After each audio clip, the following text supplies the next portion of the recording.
വനിതകൾക്കായി 90+ mini dealer ഹബ്ബുകൾ നൽകുന്നു. സ്വന്തം നാട്ടിൽ സ്വന്തം ബിസിനസ് തുടങ്ങാം. ഇപ്പോൾ തന്നെ രജിസ്റ്റർ ചെയ്യൂ. നമസ്കാരം. ഇന്ധനവില രാജ്യത്ത് കുതിച്ചുയരുകയാണ്. ഓരോ ദിവസവും വില വർധനയുടെ വാർത്തകൾ കേട്ടുകൊണ്ടാണ് നാം ഉണരുന്നത്. 25 പൈസ, 30 പൈസ അങ്ങനെ ഓരോ ദിവസവും വർദ്ധിപ്പിക്കുന്നു. പെട്രോളിനും ഡീസലിനും ഇപ്പോൾ 87 രൂപയിൽ കൂടുതലാണ് കൊച്ചിയിലെ വില. അത് പല ഗ്രാമീണ മേഖലയിലും 90 കഴിഞ്ഞിരിക്കുന്നു. 100 അടുക്കാൻ ഇനി അധിക ദിവസം കാത്തിരിക്കേണ്ടതില്ല എന്നതാണ്. എന്തായാലും ഇത് സാധാരണക്കാരനെ ദുരിതത്തിലാക്കുന്നു. അതും കോവിഡ് കാലത്താണ് ഇങ്ങനൊരു വലിയ വിലവർധന ഉണ്ടാകുന്നത് എന്നത് തീർച്ചയായും ദുരിതം ഇരട്ടിയാക്കുക കൂടിയാണ്. ഇന്ന് ന്യൂസ് ഈവനിംഗ് ഈ വിഷയം ചർച്ച ചെയ്യുകയാണ്.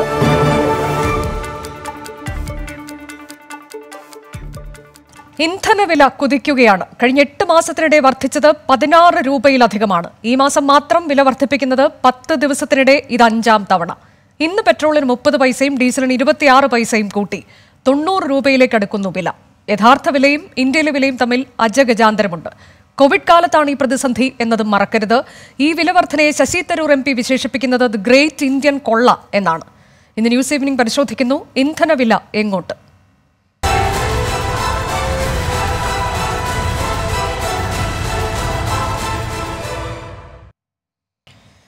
രാജ്യത്തെ എണ്ണവില സർവകാല റെക്കോർഡിലെത്തി നിൽക്കുന്നു. 8 മാസത്തിനിടെ ഇന്ധനവില വർദ്ധിപ്പിച്ചിരിക്കുന്നത് 16 രൂപയിലധികമാണ്. ആദ്യം ഈ റിപ്പോർട്ട് കാണും. രാജ്യത്ത് ഇന്ധനവില റോക്കറ്റ് പോലെ കുതിച്ചുയരുകയാണ്. ഈ മാസം ഇത് 5ാം തവണയാണ് രാജ്യത്ത് ഇന്ധനവില വർദ്ധിക്കുന്നത്. 8 മാസത്തിനിടെ ഇന്ധനവില 16 രൂപയിലധികം വർദ്ധിച്ചു. പെട്രോളിന് 30 പൈസയും ഡീസലിന് 26 പൈസയും ഇന്നും കൂടി.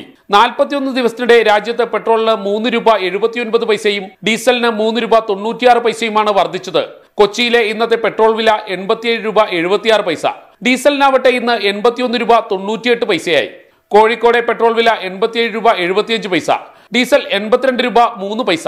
തിരുവനന്തപുരത്ത് 1 ലിറ്റർ പെട്രോൾ 89 രൂപ 58 പൈസ, ഡീസൽ 83 രൂപ 65 പൈസ. രാജ്യത്ത് എണ്ണവില സർവകാല റെക്കോർഡിൽ എത്തിയിരിക്കുകയാണ്. ഒന്നാമത്തെ ഓട്ടയില്ല, പിന്നെ ഇങ്ങനെ വില കൂടി എന്ത് എത്ര എന്നും വില കൂടില്ല. ഇപ്പോൾ റേഷനേക്കാളും അല്ലെങ്കിൽ നമ്മുടെ ഭക്ഷണത്തിനേക്കാളും ഒക്കെ ഗോൾഡിനേക്കാൾ എന്തൊരു എക്സ്പെൻസീവ് ആയിട്ടുള്ളൊരു കാര്യമാണല്ലേ. ഓരോ ദിവസവും ഓരോ രൂപ വെച്ചിട്ട് ഇങ്ങനെ കൂടിക്കൊണ്ടിരുന്നാൽ ടാക്സിക്ക് റേറ്റിനും ഒരു മാറ്റവും വരുന്നില്ല. സാധാരണക്കാർ വളരെ ബുദ്ധിമുട്ടായി പോകും. അന്താരാഷ്ട്ര വിപണിയിൽ അസംസ്കൃത എണ്ണയുടെ വില ബാരലിന് $60 ഇന്ധനവില വർദ്ധിപ്പിക്കാൻ കാരണമായതെന്ന് എണ്ണക്കമ്പനികൾ പറയുന്നു. 2014 അസംസ്കൃത എണ്ണയുടെ വില ബാരലിന് $109 ആയിരുന്നപ്പോഴും എണ്ണവില 85 രൂപയിൽ എത്തിയിരുന്നില്ല. ഓരോ ദിവസവും രാജ്യത്ത് ഇന്ധനവില വർദ്ധിക്കുകയാണ്.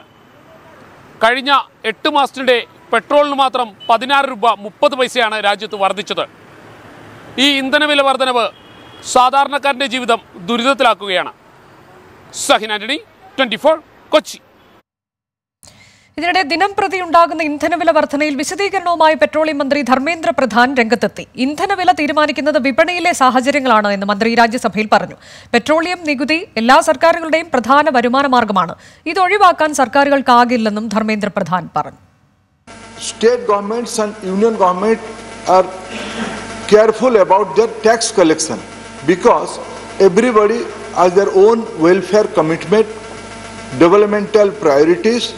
For that they need some resource from this route. This is a proven route by all the governments, whichever party, wherever they may be in charge. This petroleum price tax collection is a proven and substantial collection for the state governments, so union government.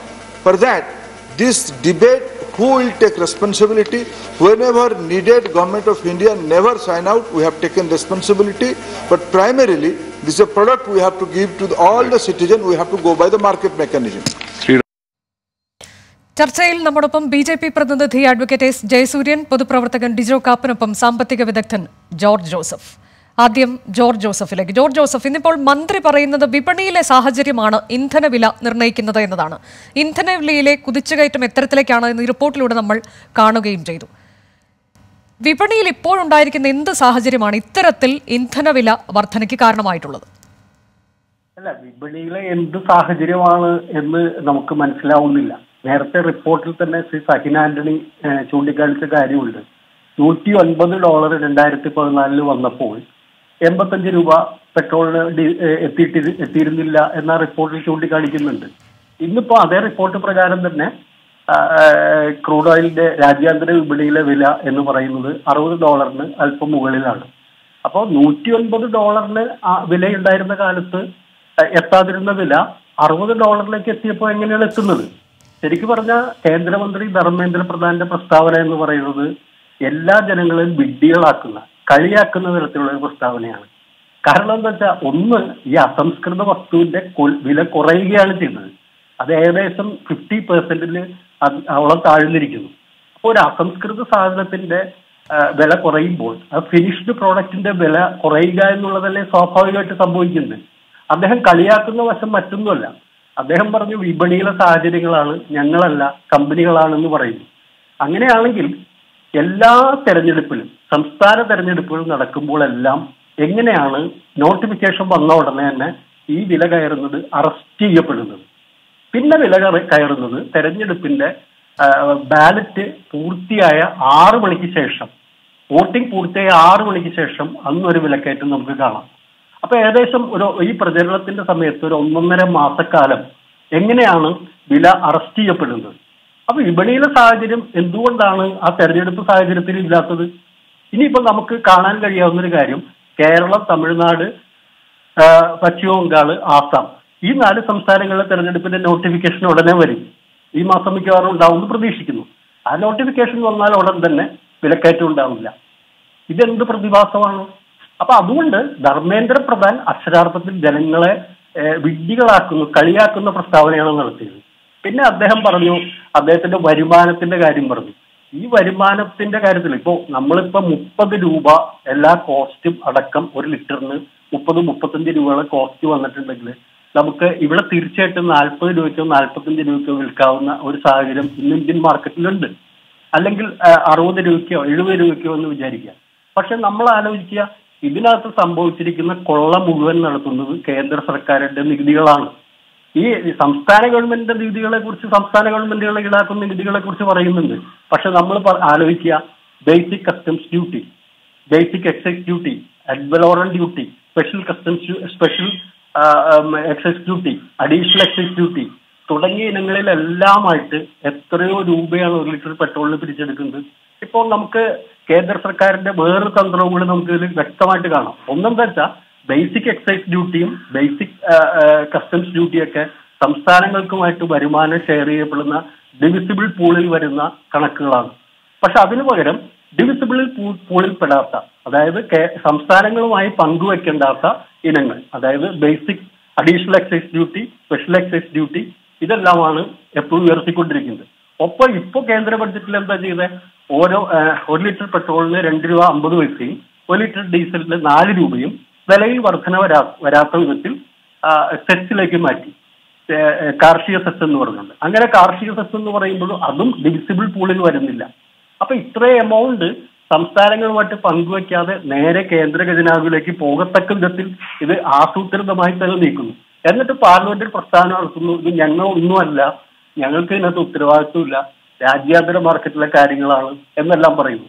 എപ്പോഴും കേന്ദ്ര സർക്കാരുകൾ. ഞാൻ താങ്കളിലേക്ക് എത്താം. Advocate Jayasuryan, ഇത് താങ്കൾക്ക് convincing ആണോ? നമുക്കറിയാം 2014 നരേന്ദ്രമോദി സർക്കാർ അധികാരത്തിൽ വരുന്നതിന് തൊട്ട് മുൻപ്, അന്ന് UPA സർക്കാർ ഭരിച്ചുകൊണ്ടിരുന്നപ്പോൾ പെട്രോളിന് വില കൂടുന്നു എന്നത് വലിയൊരു പ്രചാരണ വിഷയം തന്നെയായിരുന്നു NDA സംബന്ധിച്ചിടത്തോളം.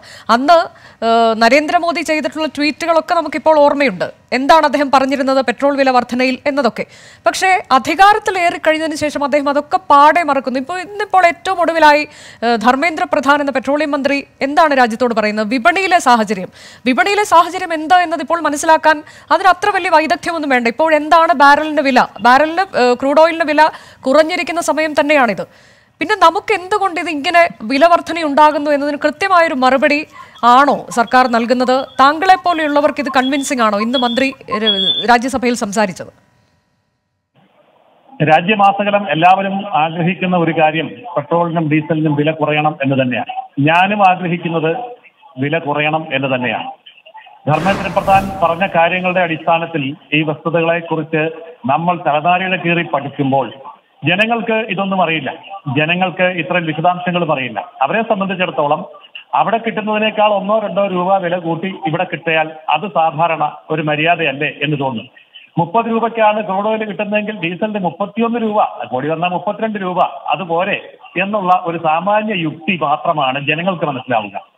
ഈ സാമാന്യ യുക്തിയെ പിന്തുടർന്നുകൊണ്ടാണ് പ്രതിപക്ഷ പാർട്ടികൾ എല്ലാവരും തന്നെ സംസാരിക്കുന്നത്. അപ്പോൾ കേൾക്കുന്നവർക്ക് അത് വളരെ ഇഷ്ടപ്പെടും. അങ്ങനെയാണെങ്കിൽ എനിക്ക് ചിലപ്പോൾ തോന്നാറുണ്ട് 30 രൂപയ്ക്ക് കിട്ടുന്ന ക്രൂഡ് തിരികെ എത്താം, വളരെ വേഗം തന്നെ ചർച്ചയിലേക്ക് തിരികെ എത്താം. ന്യൂസ് ഈവനിംഗ് ചർച്ചയിലേക്ക് തിരികെ പോകുന്നു. ഇന്ധനവില വർധന എങ്ങോട്ട് എന്നതാണ് ചർച്ച ചെയ്യുന്നത്. ഞാൻ തിരികെ ചർച്ചയിലേക്ക് എത്തിയാണ്. വളരെ പ്രധാനപ്പെട്ട ചില വാർത്തകൾ വന്നതുകൊണ്ട് അതിലേക്ക് പോകേണ്ടി വന്നു. ദയവേത് 3 പേരും ക്ഷമിക്കുക. അഡ്വക്കേറ്റ് ജയസൂര്യനാണ് സംസാരിച്ചുകൊണ്ടിരുന്നത്. താങ്കളോടുള്ള എൻ്റെ ചോദ്യം എങ്ങനെയാണ്, താങ്കൾക്ക് ഇത് കൺവിൻസിംഗ് ആണോ എന്നതാണ്. ഇന്നിപ്പോൾ കേന്ദ്ര സർക്കാർ, അതായത് പെട്രോളിയം മന്ത്രിയുടെ ഭാഗത്തുനിന്ന് വന്ന ആ മറുപടി കൺവിൻസിംഗ് ആണോ എന്നതാണ് എൻ്റെ ചോദ്യം. അതിനുള്ള ഉത്തരമാണ് താങ്കൾ പറഞ്ഞു തുടങ്ങിയത്. അതായത് പെട്രോളിയം ഉൽപ്പന്നങ്ങളെ സംബന്ധിച്ചിടത്തോളം മറ്റേതെങ്കിലും ഒരു ഉൽപ്പന്നത്തിന്റെ വില നിശ്ചയിക്കുന്നത് പോലെ നിശ്ചയിക്കാവുന്ന ഒരു ഉൽപ്പന്നമല്ല പെട്രോളിയം ഉൽപ്പന്നങ്ങൾ. മറ്റ് പച്ചക്കറിയോ അല്ലെങ്കിൽ നിത്യോപയോഗ സാധനങ്ങളോ വാങ്ങുന്ന വിലയിൽ നിന്ന് എത്ര ശതമാനം കൂട്ടി വിൽക്കാം എന്നുള്ളത് കച്ചവടക്കാർ തീരുമാനിച്ചാൽ മതി. അത് ആ തരത്തിലുള്ള ഒരു ഉൽപ്പന്നമാണ്. പക്ഷെ ഇത് ഭാരതത്തിന്റെയും അതുപോലെ തന്നെ സംസ്ഥാന ഗവൺമെന്റുകളുടെയും വരുമാനത്തെ അടിസ്ഥാനപരമായി ബാധിക്കുന്ന വിഷയമാണ് പെട്രോളിയം ഉൽപ്പന്നങ്ങളുടെ വില. അതുകൊണ്ട് തന്നെ ആ വിലയുടെ നികുതിയും ശതമാനവും രാജ്യത്തിന്റെയും സംസ്ഥാനത്തിന്റെയും വരുമാനത്തെ നേരിട്ട് ബാധിക്കുന്നതാണ്. ഈ വസ്തുതകൾ എല്ലാവർക്കും അറിയാമെങ്കിലും അതിന്റെ അടിസ്ഥാനത്തിലല്ല പലപ്പോഴും ചർച്ചകൾ മുന്നോട്ട് പോകുന്നത്.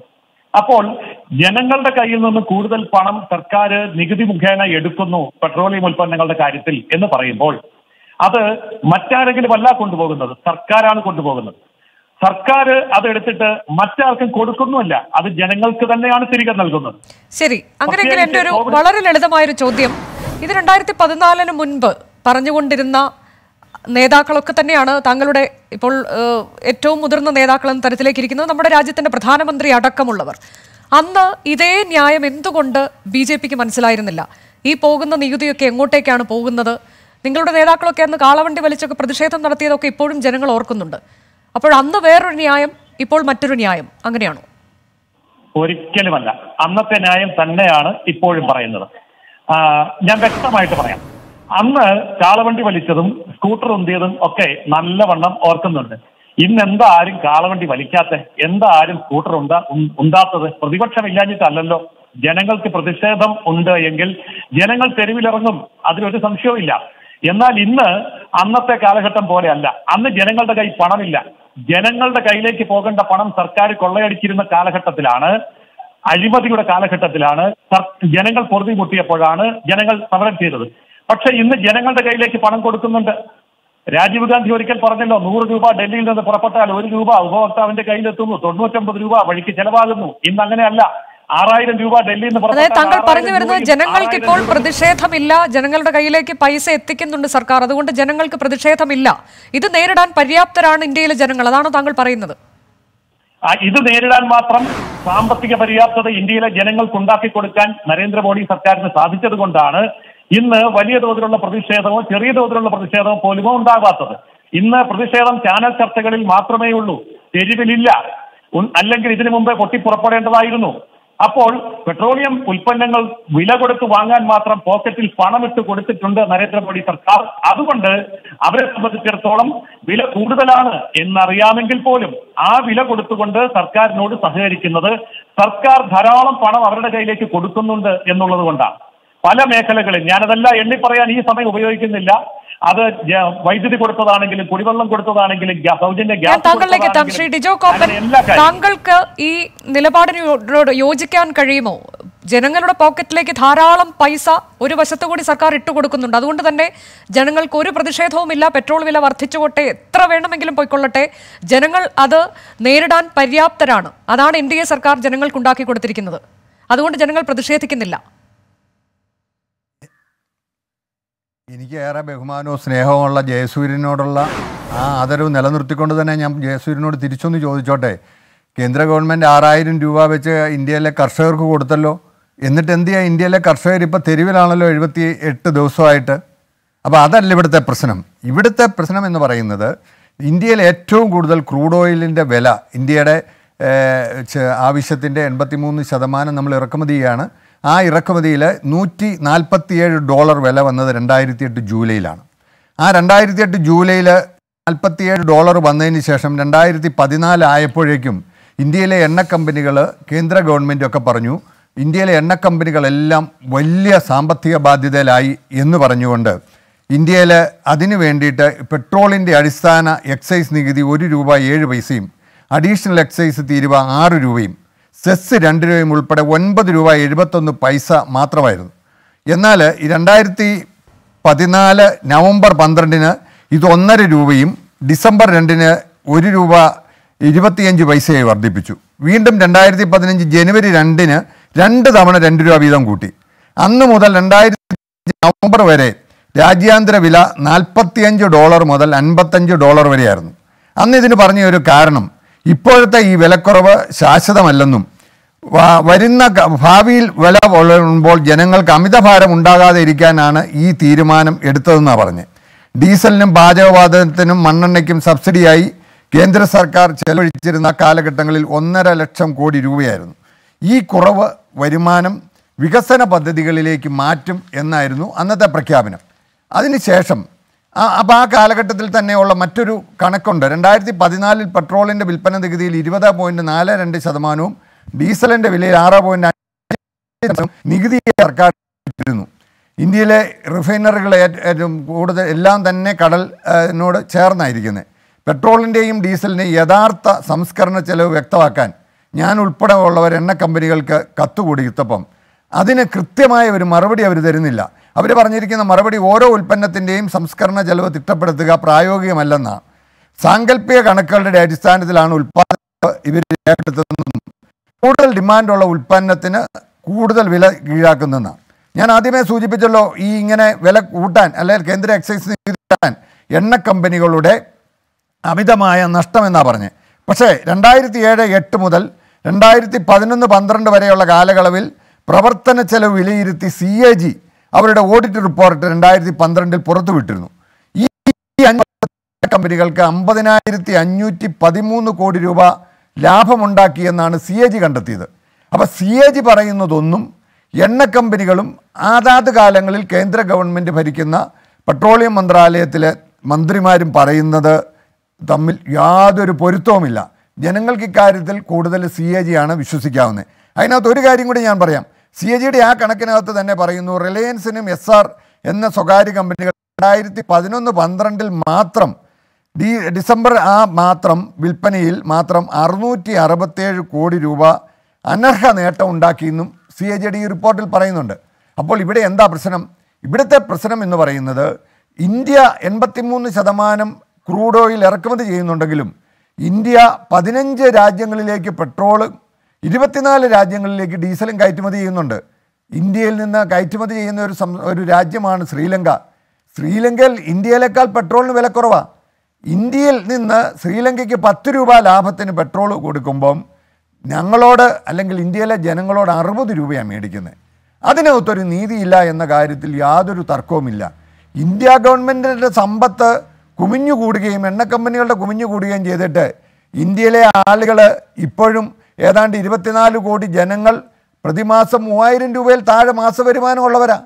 അപ്പോൾ അങ്ങനെ മാസവരുമാനമുള്ള ആളുകളെയാണ് എണ്ണ കമ്പനികളുടെ താല്പര്യപ്രകാരം ഈ ജനങ്ങളുടെ മാസവരുമാനം നിൽക്കട്ടെ, ധാരാളം പൈസ സർക്കാർ പോക്കറ്റിലേക്ക് ഇട്ടുകൊടുക്കുന്നുണ്ട് എന്നാണ് അഡ്വക്കേറ്റ് ജയസൂര്യൻ അവകാശപ്പെട്ടത്. അതുകൊണ്ട് തന്നെയാണ് ജനങ്ങൾ പ്രതിഷേധിക്കാതെ ഇപ്പോൾ മിണ്ടാതിരിക്കുന്നത്. മുൻപ് 2014 മുൻപ് അതായിരുന്നില്ല അവസ്ഥ. അന്ന് ജനങ്ങൾ പ്രതിഷേധിച്ചിരുന്നു, മറ്റ് നേതാക്കൾ പ്രതിഷേധിച്ചിരുന്നു. ഇപ്പോൾ പക്ഷേ അതൊന്നും അല്ല അവസ്ഥ എന്നാണ് അദ്ദേഹം പറയുന്നത്. ഈ വരുമാനമൊന്നും അല്ല, പൈസ ധാരാളം ഇട്ടുകൊടുക്കുന്നുണ്ട് ഒരു വഴിയിലൂടെ സർക്കാർ എന്ന ഒരു അവകാശവാദമാണ് അദ്ദേഹം പറയുന്നത്. ഏത് നിലയ്ക്കാണ് എന്നത് എനിക്ക് മനസ്സിലാകുന്നില്ല.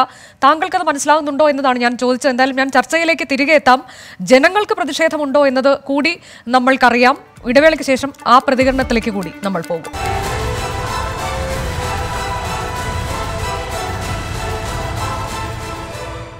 ഈ കൊറോണ സമയത്ത് ഇങ്ങനെ ഓടിക്കാൻ ഒന്നാമത് ഓട്ടമില്ല, അതിനിടയ്ക്ക് നമ്മൾ എന്ത് ആകെപ്പെടെ കഷ്ടപ്പാടാണ്. ഒന്നാമത്തെ ഓട്ടം കുറവ്, പൊതുവെ ബിസിനസ് ഗുഡ്സ് വണ്ടികൾക്ക് ഓട്ടം കുറവാണ്. പിന്നെ അതിൻ്റെ ഇടയിൽ കൂടി ഇത് വർധനമാകുമ്പോൾ ഡബിളായിട്ട് എഫക്റ്റാണ് നമുക്ക് കിട്ടുന്നത്. നമ്മുടെ ശമ്പളമോ ബാക്കി കാര്യങ്ങളിലൊന്നും വർദ്ധിക്കുന്നില്ല, പക്ഷേ പെട്രോൾ വില മാത്രം എല്ലാ ദിവസവും അന്യായമായി കൂടിക്കൊണ്ടിരിക്കുകയാണ്. ശരി, എന്തായാലും ജനങ്ങളുടെ പ്രതികരണം, അത് ഒട്ടേറെ പ്രതികരണങ്ങൾ നമുക്ക് ലഭിച്ചിട്ടുണ്ട്. സമയക്കുറവ് മൂലം അത് കാണിക്കാൻ സാധിക്കുന്നില്ല എന്നതാണ്. ശ്രീ ജോർജ് ജോസഫ്, ഇതിൽ ഇപ്പോൾ നേരത്തെ അദ്ദേഹം ചില കാര്യങ്ങളൊക്കെ പറയുന്നുണ്ട്. അപ്പോൾ എൻ്റെ ഒരു സംശയം, ഇത്തരത്തിലേക്ക് സാധാരണഗതിയിൽ അന്താരാഷ്ട്ര വിപണിയിൽ ക്രൂഡ് ഓയിലിൻ്റെ വില എന്നൊക്കെയുള്ളത് നമ്മൾ ഏതൊരു സാധാരണക്കാരനും പറഞ്ഞ് പരിചയിച്ചിട്ടുള്ള അല്ലെങ്കിൽ പറഞ്ഞ് കേട്ട ഒരു കാര്യമാണ്. ക്രൂഡ് ഓയിൽ വില കുറയുന്നു, അതനുസരിച്ച് ഇവിടെയും കുറയണം എന്നതാണ്. പക്ഷെ നമ്മൾ അത്തരത്തിലേക്കല്ല ഇവിടെ കാണുന്നത്. അന്താരാഷ്ട്ര വിപണിയിൽ ക്രൂഡ് ഓയിലിൻ്റെ വില കൂടുന്നു, അപ്പോൾ ഉടനെ ഇവിടെ വർധന. പക്ഷെ കുറയുമ്പോഴും ഇവിടെ വർധനയാണ്. സർക്കാർ നികുതി വർദ്ധിപ്പിക്കുന്നു, ആ തരത്തിലേക്ക് ജനങ്ങളുടെ മുകൾ അടിച്ചേൽപ്പിക്കുന്നു എന്നത്. ഇത്തരത്തിലൊരു ഓയിൽ ഇക്കണോമിക്സ് ഉള്ളത് ഇന്ത്യയിൽ മാത്രമാണ്. മറ്റു പല വിദേശ രാജ്യങ്ങളിലെ കണക്കുമായി താരതമ്യം ചെയ്യുമ്പോൾ എനിക്ക് തോന്നുന്ന ഒരു സംശയമാണത്. ഇവിടെ നമ്മൾ ഇപ്പോൾ കേന്ദ്ര സർക്കാർ ഇപ്പം അദ്ദേഹം പറഞ്ഞ ഒരു കാര്യം, പൈസ ജനങ്ങളുടെ കയ്യിലേക്ക് ആവശ്യത്തിലേക്ക് പോക്കറ്റിലേക്ക് ഇട്ട് കൊടുക്കുന്നുണ്ടെന്നുള്ള രീതിയിൽ പറഞ്ഞു. നമുക്ക് കോവിഡ് പാക്കേജിന്റെ ഒരു കാര്യം എടുക്കാം. ആത്മനിർഭർ ഭാരത് എന്ന് പറയുന്ന പദ്ധതി, അതിനകത്ത് കേന്ദ്ര സർക്കാർ ഇത്തരത്തിൽ ഡയറക്റ്റ് ബെനിഫിറ്റ് ട്രാൻസ്ഫറിന് വേണ്ടി ചെലവാക്കിയിരിക്കുന്നത് 6,000 രൂപ കർഷകർക്ക് കൊടുക്കുന്ന കടക്കം ഗവൺമെന്റ് ക്ലെയിം ചെയ്യുന്ന തുക 1.75 ലക്ഷം കോടി രൂപയാണ്. 1.75 ലക്ഷം കോടി രൂപയാണ്. അത് തന്നെ പൂർണ്ണമായിട്ടും വിനിയോഗിച്ചിട്ടുണ്ടോ, ആളുകളിൽ എത്തിയിട്ടുണ്ടോ എന്നുള്ള വിഷയം നമുക്ക് അവിടെ തർക്കമുണ്ട്. പക്ഷെ ക്ലെയിം ചെയ്യുന്ന എമൗണ്ട് തന്നെ നമുക്ക് എടുക്കാം. 1.75 ലക്ഷം കോടി രൂപ എത്തിയെന്ന് ചോദിക്കാം. പക്ഷെ ഒരു വർഷം ഈ കേന്ദ്രം അധിക നികുതി, നേരത്തെ പറഞ്ഞ അധിക നികുതി വർദ്ധിപ്പിക്കുന്നതിലൂടെ കേന്ദ്ര ഗവൺമെന്റ് കൊണ്ടുപോകുന്നത് 2.5 ലക്ഷത്തിന് 3 ലക്ഷത്തിന് ഇടയ്ക്ക് കോടി രൂപയാണ്. അപ്പൊ 3 ലക്ഷം കോടി രൂപ കളക്ട് ചെയ്യാം, എന്നിട്ട് 1.75 ലക്ഷം കോടി രൂപ കൊടുത്തു എന്ന് പറയുന്നതാണോ യഥേഷ്ടം പൈസ കൊടുത്തു എന്ന് പറയുന്നത്? പിന്നെ ഇവിടെ പറഞ്ഞു, നമ്മൾ ഒരു കാര്യം മനസ്സിലാക്കണം, ഇതിന്റെ ഇഫക്റ്റ് എന്താണ് മാർക്കറ്റില്? ജനങ്ങളെ മുഴുവൻ തകർത്ത് കളയുന്ന ഒരു രീതിയല്ല ഇത്. കാരണം ഇന്ന് ഞാൻ രാവിലെ ഒരു മാർക്കറ്റിൽ അന്വേഷിച്ച ഒരു സംഭവത്തിന്റെ അടിസ്ഥാനത്തിൽ പറയാം. കർണാടകത്തില് ബാംഗ്ലൂരിൽ 1 കിലോ തക്കാളിക്ക് 7 രൂപയാണ് വില, റീറ്റെയിൽ വിൽക്കുന്ന വില. മാർക്കറ്റിൽ 5 രൂപ ഇതൊക്കെയാണ്. പക്ഷെ അത് നമ്മുടെ ഇവിടെ 25 രൂപയ്ക്ക് 30 രൂപയ്ക്ക് ഇവിടേക്കാണ് കേരളത്തിലെ മാർക്കറ്റ് വില. എന്തായിരിക്കും അതിന്റെ പ്രധാനപ്പെട്ട ഒരു കാര്യം? ഒരു പ്രധാനപ്പെട്ട ഘടകം ട്രാൻസ്പോർട്ടേഷൻ കോസ്റ്റ് ആണ്. അപ്പോൾ എല്ലാ കാര്യങ്ങൾക്കും ചാർജ് വർദ്ധിപ്പിക്കുന്ന എല്ലാ കാര്യങ്ങളുടെയും വില, പെട്രോളിന്റെയും ഡീസലിന്റെയും വില, അത് വാങ്ങിക്കുമ്പോൾ അതിന് മാത്രമുള്ള എഫക്റ്റ് എന്ന് വിചാരിച്ചാൽ നമുക്ക് സമാധാനിക്കായിരുന്നു. ആ സാധനത്തിന്റെ മാത്രം വിലയാണ് കൂടുതൽ. പക്ഷെ ഈ ഒരു സാധനം അടിസ്ഥാനപരമായി എല്ലാത്തിന്റെയും ഇന്ധനമാണ്. അത് ഉപയോഗിച്ചുകൊണ്ടാണ് എല്ലാ മേഖലയും വർക്ക് ചെയ്യുന്നത്. ട്രാൻസ്പോർട്ടേഷൻ ഞാൻ ഉദാഹരണം പറഞ്ഞു, മത്സ്യബന്ധന മേഖല, കാർഷിക മേഖല എല്ലാം വർക്ക് ചെയ്യുന്നത് ഡീസലിനെ ആശ്രയിച്ചിട്ടാണ്. അങ്ങനെ എല്ലാ തരത്തിലുള്ള ഇഫക്റ്റ് വിപണിയിൽ സമ്പദ് വ്യവസ്ഥയിൽ ഉണ്ടാക്കുന്ന ഒരു കാര്യമാണിത്. അപ്പൊ ജനങ്ങളുടെ കയ്യിൽ നിന്ന് പൈസ പോകുന്നത് പെട്രോളിന്റെ വിലയിലോ ഡീസലിന്റെ വിലയിലൂടെ മാത്രമല്ല, അതുണ്ടാക്കുന്ന ഇമ്പാക്ട് അതിഭയാനകമാണ്. അപ്പോൾ ഇതിന്റെ പേരിൽ ഈ തട്ടിപ്പ് സൂത്രം പറഞ്ഞുകൊണ്ട് ഇങ്ങനെ നടക്കുകയാണ്. ഞങ്ങൾ അവർക്ക് പൈസ കൊടുത്തു, കർഷകർക്ക് അങ്ങനെ കൊടുത്തു, ഇങ്ങനെ കൊടുത്തു. ഈ ഒരു ഒറ്റ ഇടത്തിൽ മാത്രം ഒരു കാര്യം കൂടി ഞാൻ പറഞ്ഞോട്ടെ. നമ്മൾ ഗ്യാസിന്റെ വിലയിൽ 6 മാസമായിട്ട് സബ്സിഡി കൊടുക്കുന്നുണ്ടോ? സബ്സിഡി ആരുടെയെങ്കിലും അക്കൗണ്ടിലേക്ക് വരുന്നുണ്ടോ? അപ്പോൾ ആ തരത്തിൽ ഈ സബ്സിഡി കണ്ടന്റ്, കേന്ദ്ര സർക്കാരിന്റെ സബ്സിഡി ചെലവെന്ന് പറയുന്നത് ഈ കോവിഡ് കാലത്ത് ഏപ്രിൽ മാസം മുതൽ ഒക്ടോബർ മാസം വരെയുള്ള കണക്കെടുക്കുമ്പോൾ 0.5% കൊണ്ട് കുറയുകയാണ് ചെയ്യുന്നത്. വാസ്തവത്തിൽ ഇപ്പോ സബ്സിഡി കൂടുതലായി കൊടുത്ത് ജനങ്ങളുടെ പണമില്ലാത്ത, തൊഴിലില്ലാത്ത അവസ്ഥയിലേക്ക് അവനെ സബ്സിഡൈസ് ചെയ്യേണ്ട കാലത്ത് കേന്ദ്രത്തിന്റെ സബ്സിഡി എക്സ്പെൻഡിച്ചർ കുറയുന്ന സ്ഥിതി ഉണ്ടായി. ഇതൊക്കെ കാണിക്കുന്നത് എന്താണ്? അപ്പൊ കേന്ദ്ര സർക്കാർ ഒരാൾക്കും ഒന്നും ഒരു തരത്തിലുള്ള കാര്യങ്ങളും ചെയ്തു കൊടുക്കില്ല. ഇനി ഞാനൊരു കാര്യം പറയട്ടെ, സി ജയസൂര്യനോട് അദ്ദേഹത്തിന് എന്തെങ്കിലും ഒരു താല്പര്യം ജനങ്ങളോടുണ്ടെങ്കിൽ അദ്ദേഹം കേന്ദ്ര സർക്കാരിനോട് ഒരു അഭ്യർത്ഥന നടത്തിയാൽ മതി. നിങ്ങൾ ആർക്കും 2,000 രൂപയും 6,000 രൂപ ഒന്നും പോക്കറ്റിൽ ഇട്ട് കൊടുക്കണ്ട. നിങ്ങൾ ഒരു സഹായവും ഡയറക്ട് ബെനിഫിറ്റ് ട്രാൻസ്ഫർ ചെയ്യണ്ട. 1.75 ലക്ഷം കോടി രൂപ നിങ്ങൾ വിതരണം ചെയ്യണ്ട. നിങ്ങൾ പെട്രോളിന്റെയും ഡീസലിന്റെയും വില ഒരു 60 രൂപ 65 രൂപയിലാക്കി കൊടുത്താൽ മതി, സമാധാനമായിട്ട് കഴിഞ്ഞോളാം എന്ന് പറയാനുള്ള ഒരു ആർജവുണ്ടോ? പിന്നെ സമരം ചെയ്യുന്നില്ല എന്ന് പറഞ്ഞു. സമരം ചെയ്യാൻ പറ്റുന്നില്ല സുഹൃത്തെ. നിങ്ങളെപ്പോലെ ഓർഗനൈസ്ഡ് ആയിട്ടുള്ള ഒരു പാർട്ടിക്ക് സമരം ചെയ്യാൻ കഴിയുള്ളൂ. ജനങ്ങൾ ഇപ്പോഴും പ്രതികരിച്ച ആളുകളുടെ ഇതെല്ലാം എന്താണ് അവർ പറയുന്നത്? അവർക്ക് അങ്ങനെ പോയി സമരം ചെയ്യാനുള്ള സാഹചര്യം ഇല്ല. ഇന്ന് ഒരു ദിവസത്തെ പണിയില്ല, തൊഴിലില്ലാത്ത സ്ഥിതിയിൽ അവർക്ക് ഒരു ദിവസത്തെ തൊഴിൽ കളഞ്ഞുകൊണ്ടോ ഏതെങ്കിലും രീതിയിൽ ആ രീതിയിലേക്ക് പോകാനുള്ള ഒരു മാർഗവും ജനങ്ങളുടെ മുമ്പാകുന്നില്ല. അപ്പൊ അക്ഷരാർത്ഥത്തിൽ നിങ്ങൾ ചെയ്യുന്നത് കൊള്ളയാണ്. നിങ്ങൾ ചെയ്യുന്നത് അംബാനിക്ക് വേണ്ടിയും അതുപോലെ റിലയൻസ് പോലെയുള്ള കോർപ്പറേറ്റുകൾക്ക് ആഗോള മാർക്കറ്റിൽ വിൽക്കുന്നതിനും ഇന്ത്യയിൽ അവർക്ക് കൂടുതൽ ലാഭം കൊയ്യുന്നതിനും വേണ്ടിയിട്ടുള്ള കൊള്ള നടത്തിക്കൊണ്ടിരിക്കുകയാണ്. ഒരു കാര്യം കൂടി ഞാൻ പറഞ്ഞോട്ടെ, കേന്ദ്ര സർക്കാർ എപ്പോഴും ചെയ്യുന്ന ഒരു കാര്യമുണ്ട്. എന്തെങ്കിലും ഒരു നിലപാട് സ്വീകരിക്കുന്നതിന് വേണ്ടി ഒരു എക്സ്പെർട്ട് കമ്മിറ്റി വരും, ഒരു വിദഗ്ധ സമിതി. ആ വിദഗ്ധ സമിതിയുടെ അഭിപ്രായത്തിന്റെ അടിസ്ഥാനത്തിലാണ്. ഈ കാര്യത്തിൽ തന്നെ മുമ്പ് കോൺഗ്രസ് സർക്കാർ ചെയ്യുന്നത് കിരിത് പരേഖ് കമ്മിറ്റി കൊണ്ടുവന്നുകൊണ്ട് ഇങ്ങനെ ചെയ്യുന്നതാണ് നല്ലത്, അപ്പൊ അന്താരാഷ്ട്ര മാർക്കറ്റിൽ വില കുറയും ഇവിടെ കുറയും എന്ന് പറയുന്ന ഒരു റിപ്പോർട്ട് ഉണ്ടാക്കിയിട്ട് അത് വരുത്തുകയില്ല. അപ്പോൾ ഒരു എക്സ്പെർട്ട് കമ്മിറ്റിയെ നിയോഗിക്കുക, ആ എക്സ്പെർട്ട് കമ്മിറ്റി കേന്ദ്ര സർക്കാർ എന്താണ് പറയുന്നത് അതിന്റെ അടിവരയിടുക. വേറൊരു RBI പൈസ എടുക്കുന്ന കാര്യത്തിലും അഡ്വക്കേറ്റ് ജയസൂര്യൻ, ഞാൻ ചില കണക്കുകൾ പറയാം. ഇപ്പൊ ബാരലിന് $105 വരെ ക്രൂഡ് ഓയിലിന് വിലയുണ്ടായിരുന്ന ഒരു സമയമുണ്ട്. ആ സമയത്ത് പെട്രോളിന്റെ അടിസ്ഥാന വില എന്ന് പറയുന്നത് 48 രൂപയാണ്. പിന്നീട് നികുതി 50%. അത് വാറ്റ് ഉണ്ട്, എക്സൈസ് ഡ്യൂട്ടി ഉണ്ട്, മറ്റ് ചാർജുകളൊക്കെ കൂടി ഉൾപ്പെടുത്തിക്കൊണ്ടാണ് 72 രൂപയായിരുന്നത് ആ ഘട്ടത്തിൽ. ഇന്നിപ്പോൾ $50 ബാരലിന്റെ വില. അടിസ്ഥാന വില പെട്രോളിൻ്റേത് 29 രൂപയാണെന്ന് ഓർക്കണം, 30 രൂപയിൽ താഴെയാണ്. അത് നികുതി പക്ഷേ 200% നികുതി, 58 രൂപ നികുതി. ആ രീതിയിലേക്ക് 200% നികുതി. മറ്റ് വാറ്റ് അടക്കമുള്ള എല്ലാം കൂട്ടി നോക്കിയപ്പോൾ 87 രൂപ ചില്ലറ പൈസ കൂടി ആയിരിക്കുന്നു.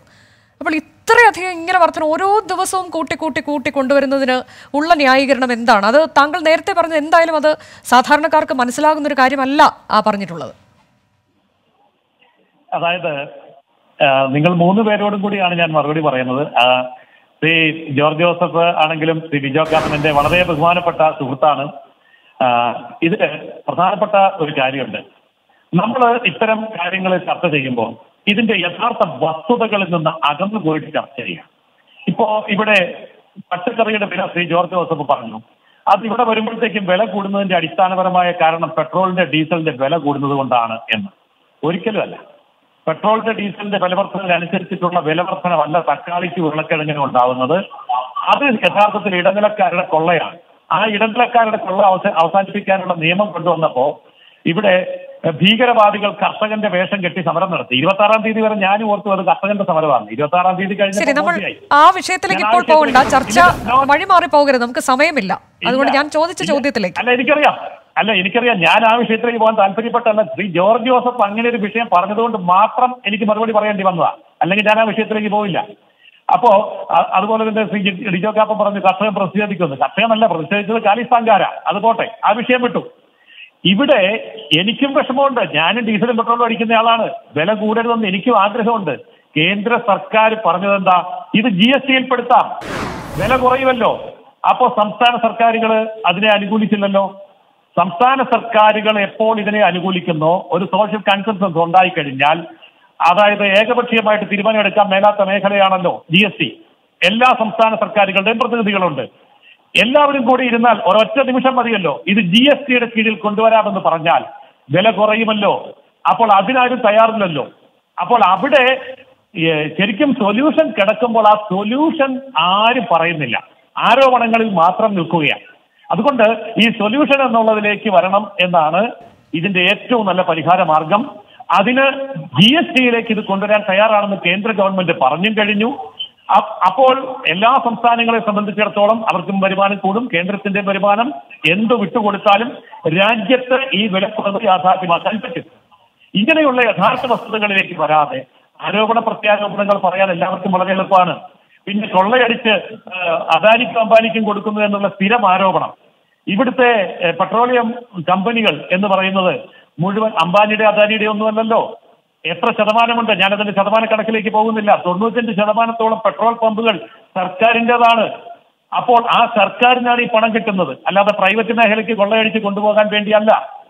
മാത്രമല്ല ഈ പറഞ്ഞ അംബാനിയുടെ ഒക്കെ കയ്യിൽ നിന്ന് 10,000-കണക്കിന് കോടി രൂപ ഫൈൻ അടിച്ച് ഇങ്ങോട്ട് ശിക്ഷിച്ച് മേടിച്ച രാജ്യമാണിത്. അവിടെ ഭരിക്കുന്നത് BJP. അതുകൊണ്ടാണ് അത് സാധിച്ചത്. അതുപോലെ നമുക്കറിയാമല്ലോ അനിൽ അംബാനിയുടെ അവസ്ഥ. അനിൽ അംബാനി കോടീശ്വരനാണോ? പാപ്പരായി പോയില്ലേ? വേണമെങ്കിൽ സർക്കാരിനെ കൊണ്ട് സഹായിച്ചാൽ കോടീശ്വരനെ രക്ഷിക്കാൻ വയ്യായിരുന്നോ? അപ്പോൾ ആ വസ്തുതകളെയൊക്കെ മറച്ചു വെച്ചുകൊണ്ട് എല്ലാം കോർപ്പറേറ്റുകൾക്ക് വേണ്ടിയാണ് എന്ന് പറയുമ്പോൾ ഈ കോർപ്പറേറ്റുകളുടെ വാഴ്ചകൾ അവസാനിപ്പിക്കാൻ വേണ്ടിയാണല്ലോ 3 കാർഷിക നിയമങ്ങൾ കൊണ്ടുവന്നത്. കുത്തകളുടെ കയ്യിലായിരുന്നല്ലോ APMCകൾ. അപ്പോൾ അത്തരം കാര്യങ്ങളിൽ ഈ കാർഷിക മേഖലയിലെ പോലെ തന്നെ പെട്രോളിയം മേഖലയിലും കൊണ്ടുവരാൻ GST നല്ല ഒരു മാർഗമാണ്. ആ GST അംഗീകരിച്ചാൽ ഈ പ്രശ്നം അവസാനിച്ചു. അതിന് സംസ്ഥാന സർക്കാരുകളെ പ്രേരിപ്പിക്കാൻ. ഏറ്റവും ഒടുവിലായി ശ്രീ ലിജോ കാപ്പൻ, ഇതിപ്പോൾ സംസ്ഥാന സർക്കാരിന്റെ തലയിലേക്ക് ഇട്ടുകൊടുത്തിരിക്കുകയാണ്. അഡ്വക്കേറ്റ് ജയസൂര്യൻ, GSTക്ക് കീഴിലേക്ക് കൊണ്ടുവരിക എന്നത് തോമസ് ഐസക് സമ്മതിക്കുന്നില്ല. അതുകൊണ്ടാണ് ഈ പ്രശ്നമെല്ലാം അതോടെ GST-യിലേക്ക് കൊണ്ടുവരികയാണെന്നുള്ള ഈ പ്രശ്നമെല്ലാം സോൾവ് ചെയ്യും. അതാണ് അദ്ദേഹം പറയുന്നത്. എന്തായാലും പൊതുജനങ്ങൾക്ക് എന്താണ് പ്രതീക്ഷിക്കാനുള്ളത്? ഇത് ഇങ്ങനെ ഈ വിലവർധന ഇങ്ങനെ പോവുകയാണെങ്കിൽ അടുത്ത തെരഞ്ഞെടുപ്പ് വരുന്നത് വരെ ഇതിങ്ങനെ തന്നെ പോകും. തെരഞ്ഞെടുപ്പ് വരുമ്പോൾ സ്വിച്ച് ഇട്ട പോലെ ഇത് നിൽക്കും, വീണ്ടും അത് കൂടും. അത്തരത്തിലേക്ക് ഇനി എന്താണ് ജനങ്ങൾക്ക് പ്രതീക്ഷിക്കാനുള്ളത്? രണ്ട് കാര്യങ്ങളാണ് ജയസൂര്യൻ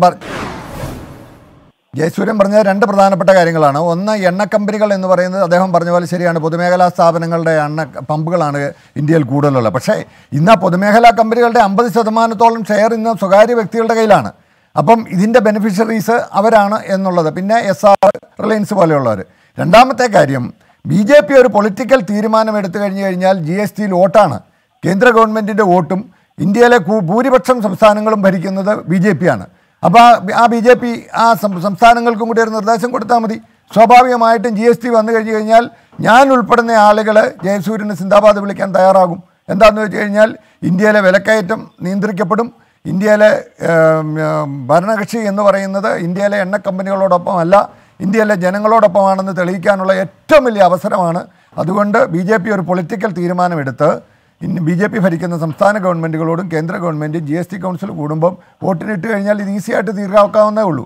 പക്ഷേ അതുണ്ടാവുന്നില്ല എന്നുള്ളതാണ് ദുഃഖകരമായ കാര്യം. സംസ്ഥാന ഗവൺമെൻറ്റുകൾ പറയും കേന്ദ്ര ഗവൺമെൻറ് കുറയ്ക്കട്ടെ, കേന്ദ്ര ഗവൺമെൻറ് പറയും സംസ്ഥാന നികുതിയിൽ കുറവ് വരുത്തട്ടെ, ഞങ്ങൾ കേന്ദ്രത്തിൽ കിട്ടുന്ന സെൻട്രൽ എക്സൈസ് ഡ്യൂട്ടിയുടെ 42% സംസ്ഥാനങ്ങൾക്ക് കൊടുക്കുന്നുണ്ടെന്ന് പറഞ്ഞ് വാണിനും വാണിത്യം കളിക്കുകയാണ്. ആത്യന്തികമായി ഇതിൻ്റെ നഷ്ടം ജനങ്ങൾക്കാണ്. മുമ്പേ പറഞ്ഞതുപോലെ ജനങ്ങൾ സംഘടിച്ച് സമരം ചെയ്യാറില്ല.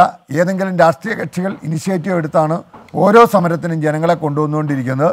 പക്ഷേ ഇത് ഇനിയിപ്പം ഇവിടുത്തെ നക്സൽ ഗ്രൂപ്പുകൾ പോലെയുള്ള ആളുകൾ വന്ന് ഈ സമരം ഏറ്റെടുക്കുന്ന, രാഷ്ട്രീയ കക്ഷികൾ ഏറ്റെടുക്കുന്ന ഒരു കാലം ഇല്ലെങ്കിൽ അങ്ങനെയുള്ള ഗ്രൂപ്പുകൾ വന്ന് ഇത് ഏറ്റെടുക്കുന്നത് രാജ്യത്തിന് അപകടകരമായിരിക്കും. ശരി, എന്തായാലും അത്തരത്തിലേക്ക് ഒരു അവസ്ഥാവിശേഷത്തിലേക്ക് കാര്യങ്ങൾ പോകാതിരിക്കട്ടെ എന്ന് നമുക്ക് പ്രത്യാശിക്കാൻ മാത്രമേ കഴിയൂ. ഇതിനൊരു അടിയന്തരമായി സർക്കാർ കണ്ണു തുറക്കേണ്ടതുണ്ട് ഈ വിഷയത്തിൽ എന്നതാണ് ചർച്ചയിൽ പങ്കെടുത്ത advocate Jayasuryan, Dijo Kappan, George Joseph. നന്ദി. Number 1 election channel 24.